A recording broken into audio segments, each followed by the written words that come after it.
Welcome to Journey to Authenticity, the podcast designed to help you become your true authentic self, create a clear vision for life, and ultimately step into a life of transformation. I'm your host, Braiden Belnap, a transformational life coach, speaker, and entrepreneur dedicated to helping you do just that, transform your life. And today we're diving into going beyond the limits. But what if for you, going beyond the limits feels so out of reach? Maybe you're not feeling worthy enough. Maybe you had a timeline in mind of when you need to get something done. And now you're wondering whether it's possible. That's exactly why we're bringing Chad Hymas on today. Because he became a quadriplegic later in life after he had a wife, kids, and he had some success going for him. And in the process after that, he of course had to overcome limitations to become limitless. But now he's a successful elk rancher in Utah. He's an international speaker and author. He's here to show you and coach you through how to do the same. That in mind, welcome to the show, Chad. Thanks a lot for having me, Braiden. I appreciate your patience and all that we've been through to get to where we're at right now. I think we've had a little bit of adversity, you know that, to get this to come to fruition. I'm just grateful to be here today. Thanks so much for working around my schedule, delayed flights, moving different rooms. You know what I mean? It's taken us a little bit to get to this point, and you've been nothing shy of gracious. How's that? You've been very, very gracious to me. So thank you. Absolutely. And you know what I say is everything looks so perfect online, and that's so far from the truth. And there's a lot of beauty in adversity. There's a lot of learning opportunities, as you know. So I'm really excited to get into this. Very fair. So just to jump right into things, you obviously had an event in your life that took place that completely transitioned your life through change. For sure. What initially inspired you to transform that tragedy per se into a life of purpose? Maybe to back up a little bit too, I do love what you're using, tragedy and a purpose. I do believe that purpose is more of a journey, not a destination. And so we're always finding different things that we evolve, and our careers could change. Our spirituality could change. You know this with your past experiences that you've shared with me better than anyone probably, that things evolve, we grow, we learn, we listen to positive people, we read good books, we are surrounding ourselves or amongst people that are better than us at certain aspects, whether that's being a husband, a father. And so that's all called a journey. And to me, that's the purpose of life, is to be on a journey, not necessarily the destination, although those aren't bad to have. I probably won't ever be the father that I want to be in this life. I probably won't ever be the husband that I would like to be in this life. But I know what's right, and I'm doing the best I can on that journey and finding purpose every day to do that. To answer your question, the journey that I'm on now, traveling and speaking globally on a variety of topics and writing books and being on podcasts, and that was not something that I had planned, Braiden. I always wanted to be a farmer. I just didn't have the money to do that, so I started my own construction company as a 21-year-old kid to have the money to be a farmer. I'll jump right into that. I started with one person, grew that to a little over 100 people for about 6 years. Showed up on a Tuesday morning, gave my guys a safety message, lined them all out, told them how grateful I was for them helping me build this dream of the ranch that Shondell and I had then moved into. After I gave them their safety briefing and filled up all the vehicles and all the equipment, I went out in the field that day and I did opposite what I told my guys to do as far as a safety protocol is concerned, which landed me with a broken neck, and then ended up being in the hospital for the next several months. And so that transformed everything. Having that incident occur to me and being able to survive that put me in the place of being a quadriplegic. So I am paralyzed in all four limbs. I cannot feel my feet. I cannot feel my legs. I cannot feel the midsection. I cannot feel my stomach. I can't feel my fingers or my hands. Even though you can see them on the screen, I can't feel them. The movement that you're seeing, Braiden, is my shoulders. I can feel my shoulders, and I simply use friction on the heels to push a chair with mountain bike tires, and that's how I move around. So hopefully that kind of gives us a little bit of background, and maybe the journey that you said that I was on, and maybe answered it in not such a deep way, but maybe kind of a on the surface type of an answer. Gives us a good place to start. Okay, good place to start. All right, fair enough. So take us back to that day where the accident occurred. What did you forget in your safety protocol that led to that accident? Well, I had gotten a call from my wife just a short while after I gave that meeting. So sometime mid-morning. And my wife asked me if I could get home from work early that day because our youngest child had just taken his first 2 steps. So to make a long story short, I lined out the crews and got the superintendents all lined out, made them aware that I'd be leaving earlier, and so I wouldn't be doing my job towards that day. And I left out to the field where we have elk. So remember, I told you the dream was to be a farmer. Elk was the product of that. So I love elk ranching. We purchased some acreage out just outside of Salt Lake, about 45 minutes up the mountains.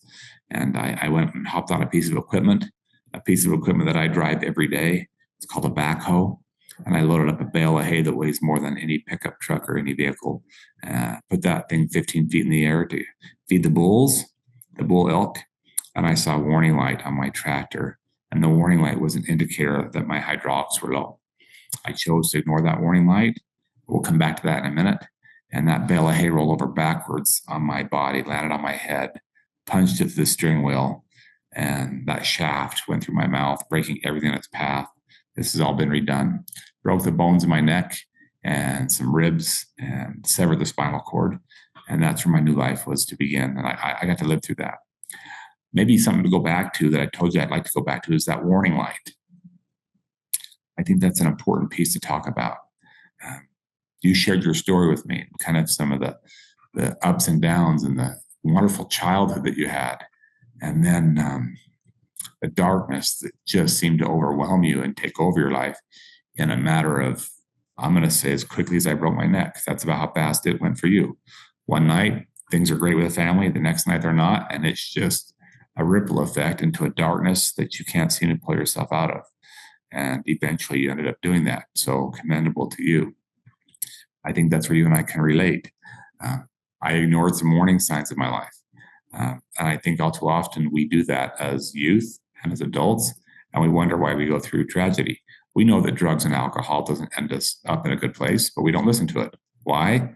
Because it's a place of refuge and it takes away our problems temporarily. I ignored the warning light because I'd gotten away with it before, never gotten caught. I ignored the red light on my tractor that was telling me that my tank was empty because I'd made it work before. So it just became a habit for me. What's the difference between that and addiction? Nothing. There's no difference. So you and I, although our stories are very different, they're quite similar, right? So they're very, very similar. So I don't see them as much difference. So I got caught up in a habit, got away with it. And because I'd gotten away with it, that's why I sit in a chair today. I'm not sitting because I'm a bad person. I don't think you're a bad person because of some of the bad things that you consider that you've done in your life as it pertains to addiction and drugs and being in a dark hole that you shared with me. And share this. I don't consider that a bit bad. It's what we do with that and how we transform that to make our losses, which you've had a lot of, and turn them into, we honor our losses by the way we live our life moving forward. You're doing it. You're a prime example of that, Braiden. We honor our losses, the divorce, the darkness, the emptiness, the bad grades, whatever it might be, the loss of limbs, the loss of life, people that have lost a child. You honor the child's loss by the way that you transform and live your life moving forward, which then defines your purpose, which is a journey, not a destination. Powerful, Chad. And what I want to add to that is for any of the listeners, I would encourage you to ask yourself right now, what are the warning signs in your life? Because we look back, and you know what I'm talking when I say this, Chad. I look back on my life and it all makes sense. Like I'm right here because of this journey up to this point. Sometimes we need to take the time to look forward and look at our present life. Yeah, and I would go so far as to say if you didn't have the adversity that you've had in your life, if those things didn't happen, you would not be in that chair right now. So those things have been stepping stones for you to get to where you're at, not hindrances to you. But you got to make the choice. And you shared with me, you're either going to be in 6 feet under or something different's going to happen. And you get to make that choice. And here's the catch. No one can make you do it. We say this on the ranch all the time. You can lead a horse to water, but you can't make the horse drink. I'm sure you had people around you that wanted you to, make better choices. I'm sure that family members, whoever that might have been. But no one can make you do it. Just like no one can make me do things with my chair. No one can make me do things with my body. No one can make me do that. I had to choose that for myself. You'll take the credit for doing that. I'll do the same thing. Absolutely. We need people. The people in our lives lead us to where we're at today as well. You mentioned you probably had people that didn't want you making those decisions. My mom moved. She sold her house she made the decision in a second to help me get out of that. There you go. We lived in a hotel for about a month and she got a new property. Me, I chose to keep making bad decisions. Even though she's so desperately as a mother, and I still can't fathom the emotion she was going through at that time. She chose better for me and I chose different. I'm just glad that I got around to accepting that motherly love and the love for myself to say, you know what, I do deserve better. Love that. That's beautifully said. Absolutely. Now, taking it back to your story, you were in the hospital for a couple of months. I listened to your story this week specifically about how your dad came and told you your diagnosis, and that just moved me, Chad. Yeah, my dad's quite the man. I don't know if you have children or not. You and I didn't talk that deep, but I can't imagine having one of my children be on a hospital bed in the ICU with a prognosis they're never going to move again. Right? As a father, you'd want to take that child's place in a heartbeat, and he couldn't do that. Right? There's no way that he could give his spinal fluid or his spinal cord as a transfusion if there was such a thing. It's not possible. And there's no cure for the spinal cord. And so when my dad was given that prognosis, he asked to have the doctors leave the room. Not because he's against doctors. My dad just did not want my future to be based on somebody else's scientific research. Again, nothing against doctors. My dad just, and not the doctors were going to be negative. That's not why at all. My dad knows my weaknesses better than the doctors do. My dad knows my pride level. My dad knows my entrepreneurship mentality. He knows that. And he knows what drives me. And he knew what I was going to do when I got the prognosis, when I got the results. He knew it. And the doctors weren't going to be able to help me. And the best person that might be able to help me, if anybody at all, would be him. So he came in the room, asked the white coats to leave. I was there. He asked my wife to leave the room.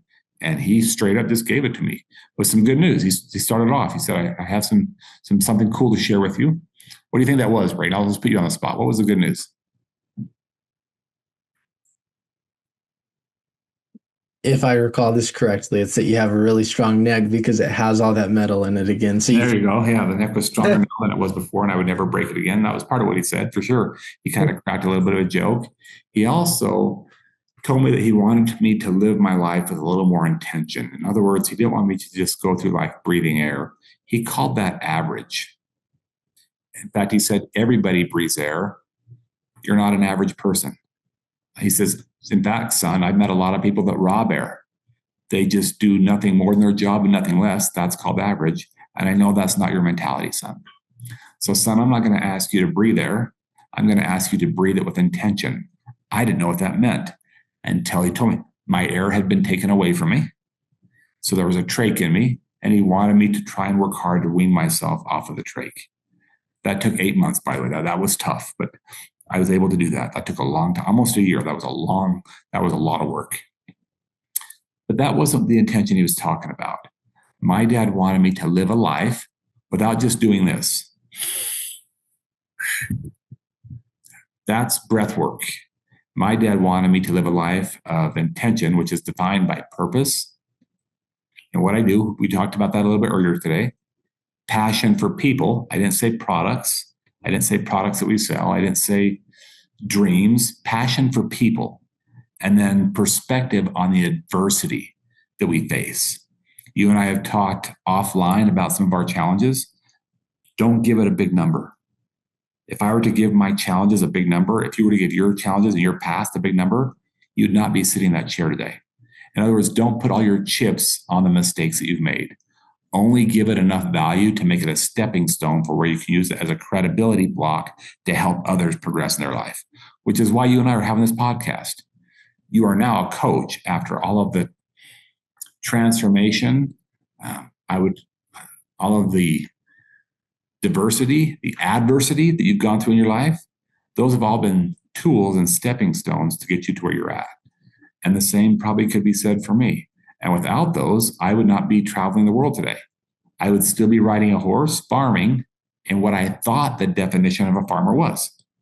I thought the definition of a farmer was wranglers, a horse, maybe a cowboy hat, a pearl snap shirt, some cowboy boots, and out branding.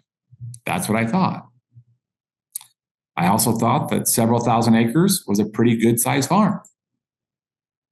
Today, my tires have taken me to 89 countries. So you tell me, what is a greater ranch as far as just geographically? A few thousand acres or 89 countries?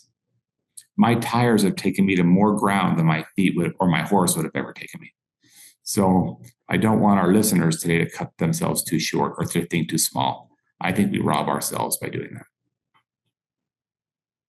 It's very selfless of you to realize that, because in every rights to what you went through, it would have been so easy to just throw in the towel and, like you said, just breathe air and have it just be an average life. That is average. Can we take it a step further, Braiden? Please. An average employee or an average husband could be called replaceable. All right. If you're an average employee, are you replaceable? You're probably one of the first ones to go. But if you're doing more than the employer asks of you as an employee, they're probably going to fight like heck to keep you. My dad wanted my family to fight for me, to be on my side. And that would resound on my attitude. My attitude was not good when I got it, because I didn't feel worthy to be a husband. I didn't feel worthy to be a father. I felt like my wife deserved someone that could give her more children. I could not do that. I felt like my wife deserved somebody that could take her out to the dance floor and dance with her. I can't do that. I felt like my wife deserved somebody that could take her for a ride on the Harley. There's my Harley Davidson ring right there on the middle finger. I can't do that. That's where my mind is at. And that's a very selfish thought. I realize that today, and my dad knew that. In fact, when my dad was in there giving that to me and telling me what my prognosis was, I called his bluff, because he told me that I could be a better father with no hands and no legs, a better husband with no hands and no legs, a better basketball coach, a better disciple, a better contributor. He said those things to my face, Braiden, and I said some swear words to him right there. I'm not trying to make you all elaborate. I'm just saying I said some things to a father that a father should never hear. He turned around and he walked out of the hospital room. That's why now I'm truly alone. I can't even get my hand to the call button to get the nurse in. I'm by myself, breathing through a trach, can't feel my body, and I am by myself. I have no comfort of anybody other than maybe God, and even then my faith was shaky. So I am like in a very, very dark place, and my dad came back and said this: are you going to be teachable, breakable, like a horse is broken, right? So they can do more. Or are you going to be like all the other stubborn horses on your ranch? He said that right to my face. You can lead a horse to water, but you can't make the horse drink. Right. My dad said I was being a very stubborn horse, and he could not do anything with a stubborn horse. That's why he kept my family out of the room. Because if he brought my wife and my kids and my relatives to come see me, and I had that kind of an attitude, who am I going to hurt? Everybody. Them. So he would not allow them to come see me. I understand that. I don't want to see him. But once I changed my attitude, it didn't have to be perfect. He just wanted me to not be so negative. He wanted me to have an open mind and take a sip of water. He just wanted me, not a big drink, he just wanted me to have a seed of faith that maybe there might be something greater. He didn't know what that was. He didn't know what that was. And once I was willing to change my mind in that hospital room to that kind of openness, not a perfect openness, not really even a great openness, just a small inkling of openness. We won't even call it faith. We won't even call it hope. I don't know if I had much hope. He just wanted me to trust in something greater than myself and what my minimal knowledge had in my head, which is very minimal. He just wanted me to be a little more open. And once I changed to that, he knew that I wouldn't kick the kids out of the room and kick my wife out or tell my wife to go find somebody else. That's what he was trying to prevent. And it worked for that moment. The kids came in. They didn't care that I was numb. They got up on the bed, brought a balloon in, played catch on my lap. We have it all on video. Chandel sat by me and stroked my hair. Back then I had hair. I mean, she was there. And we just had to figure out what was the new trajectory? What was the new path forward? Same thing that you had to figure out. That no one else has in a book. There's no red book for this. There's no directions, right? It's different for every one of us. Absolutely. So people transform off of either extreme pleasure or extreme pain. I don't think you're wrong, but I think pain is a marvelous teacher. Marvelous teacher. I think darkness is a marvelous teacher. Here's the irony about the darkness you and I talked about today. You and I will go through drugs and alcohol or go through paralysis in our own forms, and we wonder why it never goes away. And it's because we don't change the way we've done things in the past. We don't do something different. So we stay stuck in that rut or that hole. I'll give you a quick example. I don't like you can see the shirt that I'm wearing today. You can see it. I don't like my shirt. I live on a ranch. What kind of shirts do ranchers wear? My guess is like some button up. Yep. Yeah. Good. A pearl snap, right? Denim, flannel. That's what you'll see ranchers wear when they're out, right? For sure. They'll wear Wrangler jeans. I'm wearing pants that are made of neoprene. It's a slick material. They're 2 sizes too big. My shoes are not cowboy boots. They're made of a stretchy material, 2 sizes too big, no laces, and the shirt has no buttons, and it's also 2 sizes too big. Look, it's rolled up right there on my wrist. It's rolled up so that I can get dressed by myself. It takes a couple hours. When I was willing to change my mindset about what a cowboy looked like or change my clothes, I was able to figure out how to get them on with numb hands using an invention that my wife made for me. Some horse reins with some Velcro straps, and I put on some gloves that had the other attachment to Velcro, and I get my pants underneath my butt on any hotel bed in the world. I'm the only quadriplegic that travels the world alone. I'm not saying that to brag to you. Don't hear that. My dad wanted me to be different, just like you wanted you to be different, and I had to choose that for myself. So I say that with all due humility. That's why I'm wearing clothes that are a little bit big, but I can do it by myself. I'm sitting here in a boardroom of a hotel with a backdrop behind me that's my Achievers Roundtable backdrop. And I'm going to go speak here. You know this because we've had to change rooms a couple of times. We got interrupted. I'm speaking here in about an hour and 10 minutes. You know that. And we'll be done about a half hour to 40 minutes before that, so I can get ready for that. I mean, you know this already. So I'm just sharing with you that I never dreamed that I'd be doing something like this. And I've been doing it now for 25 years, and I absolutely love it. Absolutely.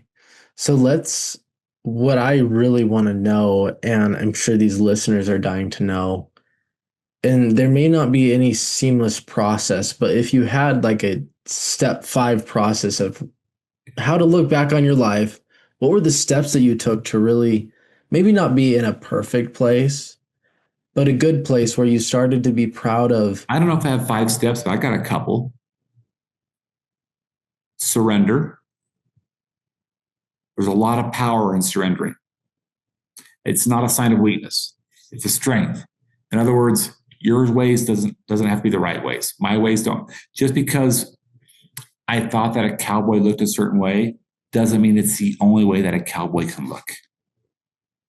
I used to think that cowboys were farming cattle and riding horses. Today I'm riding a wheelchair and I'm farming people. Same definition. I used to think that several thousand acres was a big piece of ground. These tires have taken me to 89 countries. That's a big farm. So being willing to surrender in order to have a greater purpose. The way that you thought in your limited knowledge, there might be something greater for you. So I would say step number 1 is being willing to surrender. Step number 2 is to have a sense of hope. There's no such thing as false hope, Braiden, only false hopelessness. Because for everything we do know, there's so much more that we don't. Our knowledge is limited, and tomorrow will be a better day. And number 3, I'll just give you 3. Use other people's strengths to compensate for where you're weak, which is how I got to the hotel today. Yesterday, I was on Amelia Island in Florida. I'm now 2,700 miles in Park City. I'm here with you, speaking to a group here at this hotel in an hour and 7 minutes. Not that I'm looking at it that closely. That's all happened where people say that I do it alone, but people have helped me get from point A to point B, and it's not planned. Perfectly imperfect strangers get into my vehicle.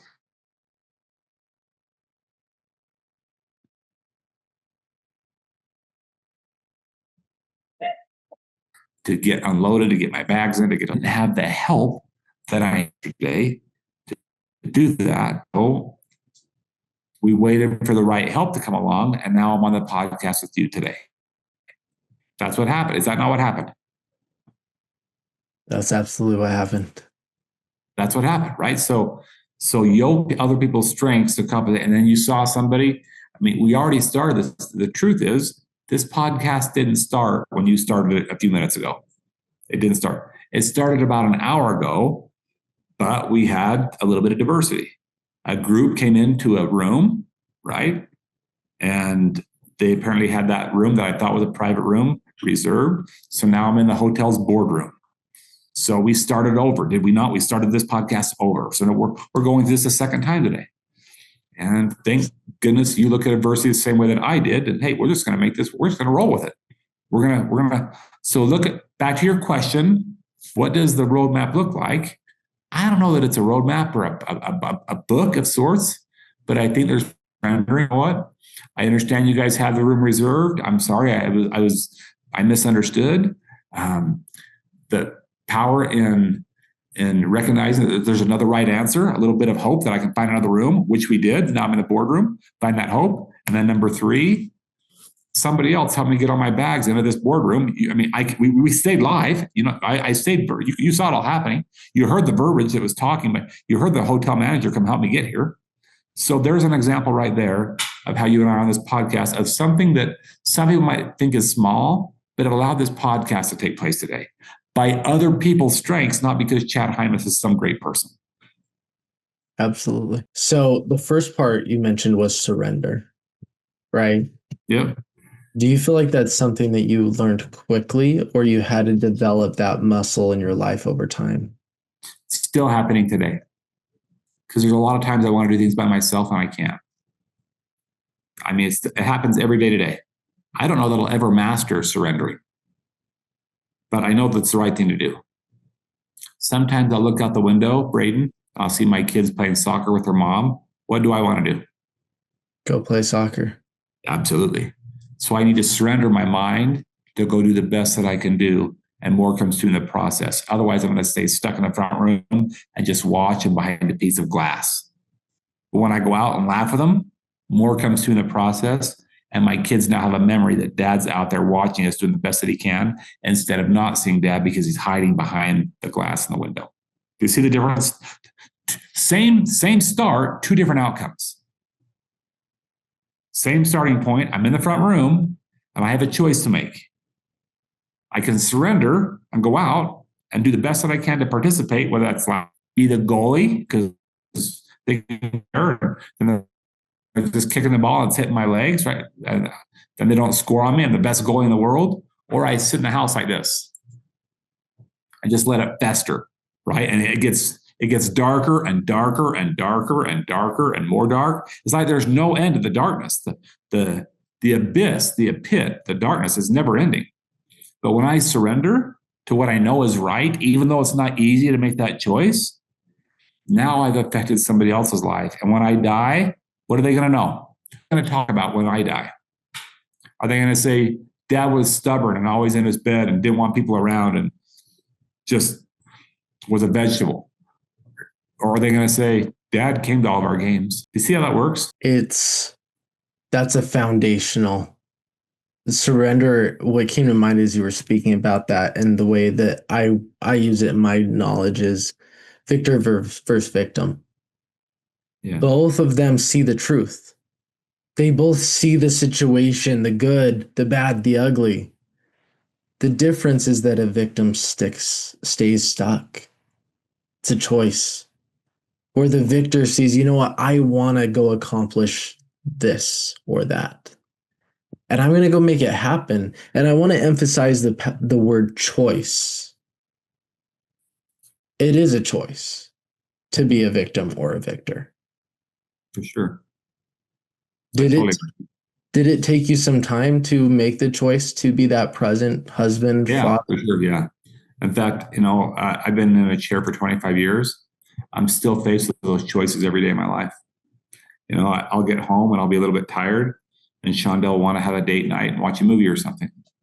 I need to make that choice, right? Or how about this? When we get married, we make some promises. Can you agree to that? Absolutely. What are some of the last things that we say in those vows that we exchange? It can be to death do us part. That's right. That's one. What's another one? I'll help you out. Health, sickness. Say it. Keep going. Keep going. Keep going. Through health, through sickness, for better or for worse. That's bogus. I think that's bogus. Here's why. None of us get married to the girl in the white dress planning on her wiping us.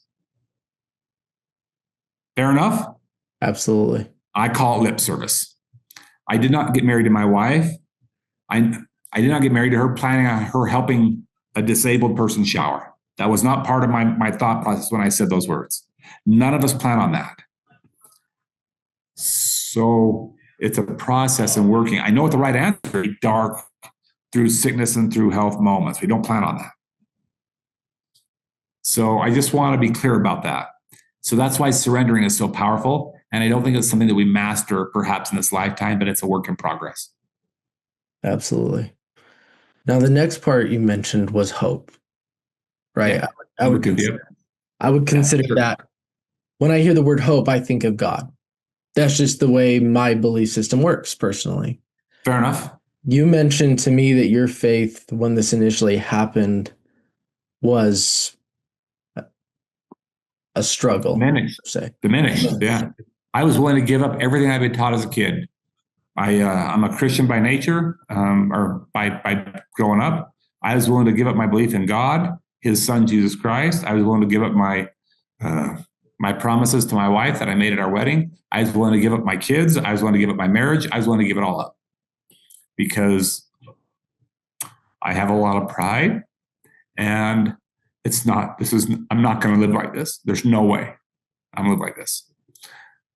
But once I started to get a little bit of hope that maybe we could figure this out, maybe we could help other people with this, doors began to open for me. Pathways, completely things I never thought of before, opportunity. And I had to choose to take it or to leave it. No different than watching the kid play soccer. Take it or leave it. A couple of good ones, not always, which have allowed me to be to where I'm at today. I made a couple of good choices. I would say a little bit more than that, Chad.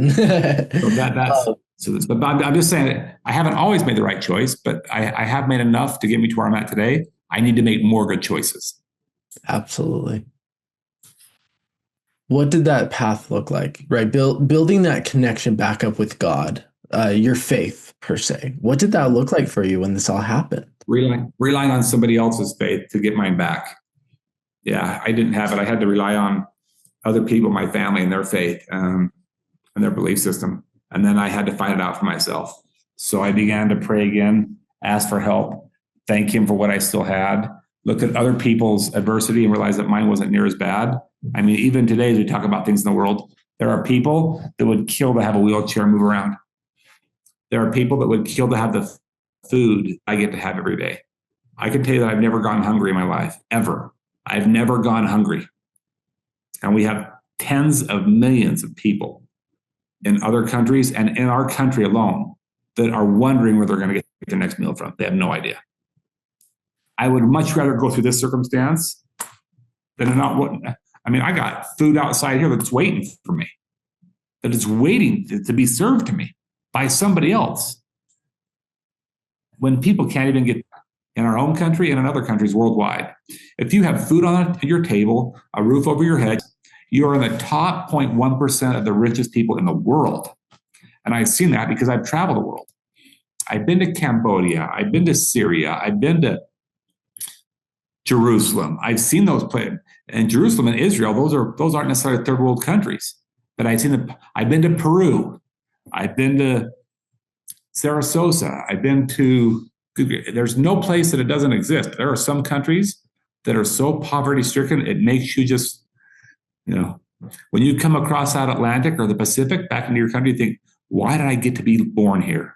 It's so fruitful here, so free that I can say what I want to say and go to church where I want to go to church, and nobody's dictating to me how much food I can eat that morning. I don't live under a dictatorship rule where they're rationing out how much I get to have. And that takes place in many countries in this world. And everybody knows it, but not everybody sees it. And nobody truly. They don't see it. They might see it on a commercial. They might see it. But when you go see it live, or you indulge into it, or you go down to the homeless shelter in your local community, you work in that serving kitchen, you'll get a small glimpse of it, a very small glimpse. And those people have a story just like you and me. If you think that they were born and wanted to be homeless, you're wrong. They didn't plan on that. It's just a journey that's led them there, and they're in a place that maybe it's PTSD, World War veterans that can't get through what they saw. There's a lot of those. Just veterans in general, I have a very, very big heart for. They can't seem to get through what they saw, and they've lost their marriages and lost all hope and a desire and the motivation and the drive to work. I understand that. I get that. There's people that, just have gone through divorce and they have nowhere else to live. They've been kicked out. There's kids run away, don't have a place to go. And then you have kidnapping and you have human trafficking. They get stolen, they get swiped. Look at Elizabeth Smart. I'm just saying, how easy would it be for her to stay in a dark, deep abyss? She's taken the story of being kidnapped as a very young teenager, being raped at least 20 times a day, every day for 7 months, and turn it into something magnificent where she is helping women overcome massive challenges. And Elizabeth Smart's story is not a secret. It's in a book. It's all over videos. I'm sharing with you facts. And she happens to live in my home state. I absolutely love Elizabeth Smart. Love it. Now married, has a beautiful family, but she was away from her home for 9 months and nobody could find her. And she ended up being at a campsite about a few miles from her home at Mill Creek, where she was raped every day for 9 months. Can you imagine that? I'm giving you some examples. So when I'm having a rough day, I have a list on my phone. I have a list right here. Here's my phone. And the list is in my notes, my yellow notes app. And the title of the list is called People to Think About. I've got a list, and Elizabeth Smart is on the list. I've got different podcasts I like to listen to, things that will get my mind to think about, hey, I need to get up at 5 o'clock this morning or 4 o'clock, and I need to go get something done. Because those people have helped me drive to that. She's on that list. Absolutely. Was there, what I heard in all of this is there was a shift of why me to what now? Well, why? That's a great comment. Why has never got me a solution. Why? I call those people whiners, and I spell it WHY-NERS. Why? Because they're always saying why. Why am I stuck with rent? Why am I always angry? Why does this have to happen to me? Why am I in a wheelchair? Why did I get in a divorced family? Why? You're never going to get an answer to that. A better way to ask a question is what, where, how, when. Now we're starting to talk about people that make progress. How can I make a difference? What can I do with these wheelchair tires? When can I start? How do I get my clothes on? What can I do to develop some sort of device to get my pants on? How can have a relationship with my wife despite me being paralyzed and not able to move my body? How can we have children differently? Those are better questions to ask than why can't we have children? Why can't I get dressed by myself? I've never got an answer to that. But when I start saying how, what, when, where, now you start beginning to get answers. So start asking yourself those kind of questions. And I just long-winded answer, but this ties right into it. This podcast is all about helping the young entrepreneurs become their true authentic self while creating their dream life. And this is exactly why I've had you on, Chad. And it's a true honor of mine. You've gone through a lot. What are the principles you live by that have allowed you to be your true authentic self while being the husband, the dad, and creating the success that you have today? First and foremost is God, the eternal Father, and his son, Jesus Christ. I believe in the atonement. I believe that a man was sent to this earth, the true son and only begotten son of our living Father, Jesus Christ, was sent down to earth. And the most miraculous part of that entire story is the resurrection. I believe in that. I'm very, very bold about that. And the resurrection, if that is true, it changes the entire life of all mankind. There's never been a story on this earth where people have been willing to die for such a story, including women that have died, especially in that time frame. People that are willing to be beheaded. James, the half brother of Christ, being beheaded upside down. Peter, Simon. I mean, people that were crucified that are willing to die for such a story. So if that is true, then what a miraculous world this is, right? Change life for return. So that first and foremost, that's where my wife. That's number two. I need to do everything I can to make sure that she's taken care of. Her dad, and trust me with that. And I made him a promise that I would take care of his daughter. So I am going to do all that I can to make sure that I take care of her. And then it goes to the children. And I've got to make sure that the children and the grandchildren have a father figure to look to that can then become a legacy that dad taught us, even though he couldn't physically teach us how to do a layup. He taught us by YouTube channel. He took us to basketball games and he described to us how to do it. And that's how we learned to play basketball. So, I mean, there are some principles right there that I believe. I'm not saying that our audience has to believe them. I'm telling you that I do. And because that I do, that allows me to have purpose in what I do every day. So whatever you believe is going to drive your purpose. If you believe that you're stuck in a rut, it's going to drive your actions that day. I am sitting here in this room right now, not because I'm rich, Braiden, not because I'm strong. You know I'm not strong. Not because I can get here by myself. It's because of what I believe. So what do you all believe about your circumstances? And you don't have to answer out loud. You don't have to comment on the comment section. I'll just make you all a promise. Whatever you're thinking in your head right now about your belief system is going to drive your actions today and how motivated you are to change something about yourself. Hence the results that others get because of your belief system. Today, Braiden is a coach. He's a life coach. In other words, he's benefiting the lives of others. Or he could have made a choice to stay on the bottle, to stay with the other friends and stay on the drugs, which would then probably, based on your words to me, Braiden, you would have been dead by now. That's what you said to me before we started this podcast. That's where your life is going. So congratulations to you on making a different choice. It doesn't mean that you had the same foundation as me, but it's your belief system that got you to where you're at. You had to do that. You might have leaned on somebody else to get started, but you leaned on that. Kudos to you for that.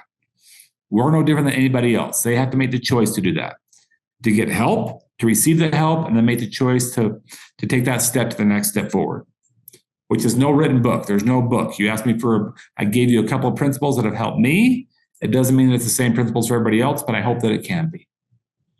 But I do know that whatever people believe is going to drive their action today. It's because of what I believe that I'm going to go talk to a few hundred dentists in this hotel. It's not because I'm a great speaker. It's not because I'm the best speaker, but it's because of what I believe that's gotten me in front of that audience. And you do it.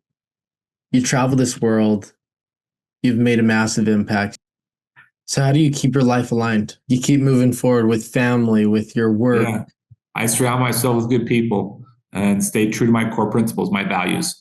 Values are interchangeable. People, passion for people, my love of God, family, friends that make me positive. I stay surrounded by that because it doesn't take much in this world to make you negative. It does not take much. All you got to do is turn on the news. Scrolling social media. Just scroll.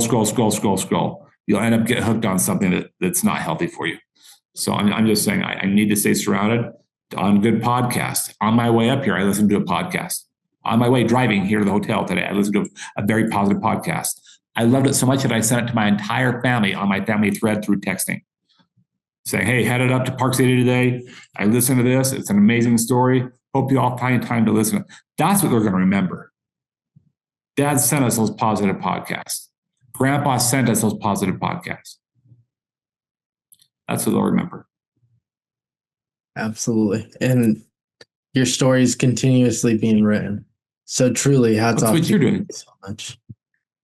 You said it. I'm trying to be the best. I like that you coach people to be their best authentic self. Maybe that's a good point to end on that era to wrap up with. Not that we need to wrap up anytime soon, but people get caught in comparing themselves to other people. And God didn't make us to be like other people. So why do we try? Whenever I compare myself to other dads that are playing soccer with their kids, I'm a very bad dad. I'm a horrible coach. Whenever I compare myself to other abled men that hold their wife's hand or are able to have an intimate relationship with their wife in the way that I would define intimacy prior to my accident, I'm a very horrible husband. But when I brush my wife's hair with a brush and watch her fall asleep, because that might be the best that I can do. But when I get myself caught up in the comparison mode, I'm a very bad dad. I'm a very horrible husband. So don't compare yourself to other people. Otherwise, you're going to find yourself depressed, suicidal, anxiety, and it's very tough to get out of that. There's a lot of listeners here. Maybe not a lot, but there's certainly a few that are more paralyzed in their life with two legs that walk than you are today. It's because they're staying stuck in their old belief systems. And beliefs can change. I didn't tell them to change their values. So the way that I believe that I can get dressed, there's another way I can get dressed. I just changed that belief system. There's not one way to drive a car. There's a couple ways to drive a car. I just drive a different way. There's more than one way to catch a fish. There's more than one way to eat food. I just discovered different ways to do all those things. So don't get stuck in one belief system. This is powerful. And I talk about this all the time, but your thoughts, your triggers in your day-to-day create your thoughts, which create your emotions, which create your behaviors, which create your results. And your beliefs fuel your thoughts. So the question comes down to is how did you go about transforming your beliefs even through all the hardship that you went through? So again, I do that by opening and to positive podcasts and to people that build me up and make me feel good about myself. That's what I surround myself with. I don't surround myself around critics. Everybody has a critic. I have critics. I don't surround myself with lies. I don't want to surround myself with people that talk or swear or use vulgarity, because then I'll start doing it. I don't want to surround myself with alcohol or drugs, because then I'll start doing it. I want to surround myself with goodness. So I try and hang around those kind of people. Yeah, you surround yourself with the good, which will create. Surround yourself with people that are doing it. Study people that are doing things that are better than what you're doing. Read about them. How do they get? If it's the financial world, then that's it for you. Watch Shark Tank. What have they done? It wasn't given to them. Watch a lot of the immigrants that have come to our country that are very hard workers. It's because they haven't had it before, so they bust their chops, right? They know what it is like to not have it, so they come and they work hard for it, and they become some of the most wealthiest and most giving people in the world. Not native people, people that have come here from other places that don't have it. They're some of the most, right? They're some of the most wealthiest spiritually, intellectually, physically, financially, most wealthiest people in the world because they've come from nothing. And it really is that simple, right? Doesn't make it easy. I think it's that simple. Doesn't make it easy. You have to make the choice. Right. But it's that simple. Absolutely. Change your reality. Change what you're listening to. Change what you're watching. Change what you're doing in your day. And your results will compound over time. For sure. It's called the compound interest of life, right? One podcast may not transform your life. It might. But when you listen to podcast after podcast, when you watch a good movie, when you go to breakfast with your family, when you start to compound on the goodness of life, you're going to wake up one day and think, man, I used to dream about this and now I'm living it today. Right. Very, very fair. Absolutely. As we wrap this up, Chad, I have a couple quick questions for you. First one is, if you had one, I'm going to change this question for you, Chad. If you could wrap up all your speeches, all your podcasts, all your books into one last message for the guests today, what would be the most important piece of content you would share? I would give it a quote from Art Berg, a quote, while the difficult takes time, the impossible just takes a little longer. I'll say it again. While the difficult things in life take time, the impossible things that others say are impossible, it just takes a little bit longer to reach those goals. So give yourself that advantage. Realize that you can accomplish the impossible. The difficult takes time to accomplish. The impossible things just take a little bit longer to accomplish. So stay on that journey, stay on that path. Keep after it. Perseverance, resiliency. Powerful. What is your impossible right now, Chad, that you're looking to accomplish? It's not even to walk again. My impossible is just to be physically present in the lives of those that are closest to me. Because if I don't have those people on my side, I don't have anybody. If all I do is travel the world and help a bunch of people, if all you do is coach other people and you lose your wife and your family over that, Braiden, I would go so far as to say that you failed. I would agree with that. I think you would too, right? So if we lose those people that are closest to us, we've done a tremendous a disservice to our family. I need to make sure that I take care of my family first and foremost. Those that are closest to me know and love me the best. That's a problem there. There's a gap. We have a gap. I need to make sure that those that know me the best love and care about me the most. And if I don't have that, I've got a massive problem. Yeah, and how could I be an effective coach if I was giving my life to simply the work that I do, which is an amazing line of business and impact in this world, but to not impact the ones closest to me? Absolutely. You lost, you failed. If you helped 10,000 people, your family, because you're too busy doing podcasts all day long, it's a failed career for sure. Absolutely. The last question that I have is, what is your definition of an authentic life?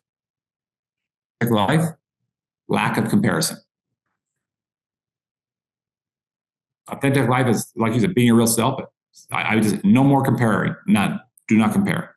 You can get advice from, don't compare. Don't compare. Comparison will be the thief of all your joy, every bit of it. It's taken away all my happiness. So I don't want to compare myself to other people. I'm not supposed to be like them. I'm supposed to be the best version of myself, which is the signature phrase of your entire business model. We truly are all individuals. For sure we are. I remember when I started my coaching journey, of course, the people I was comparing to was the Tony Robbins, the Jay Shettys. The big names. Even Clint Pulver. I love that guy. I know you're good friends with him. I'm sitting at the hotel where I met Clint. Clint was a bellman, saw me speak here and wanted to be a speaker himself. I'm at the hotel now where Clint, this is going to be world. You'll see Clint Pulver helped me into the hotel as a bellman when he got off his mission and came and watched me speak and wanted to be a speaker. And now he's influencing the world. Been married now, just celebrated 8 years with Kelly. They had 3 children. They lost a boy at birth. Little Will died, right? And Clint's one of the most amazing speakers out there.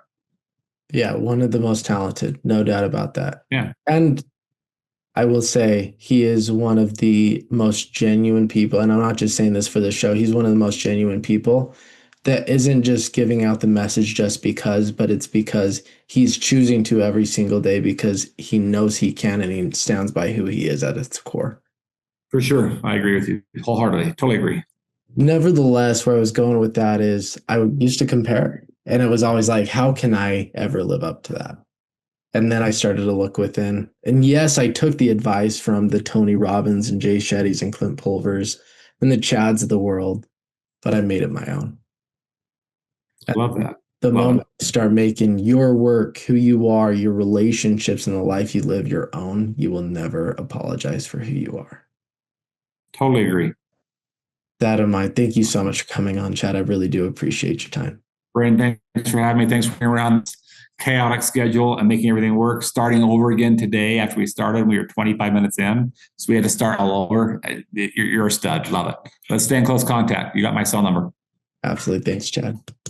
Thanks for joining the Journey to Authenticity podcast today. If you like what both myself and Chad had to say, be sure to subscribe and leave a review, as this helps to ensure that I get the most interesting, highly qualified guests to help you come transform your life.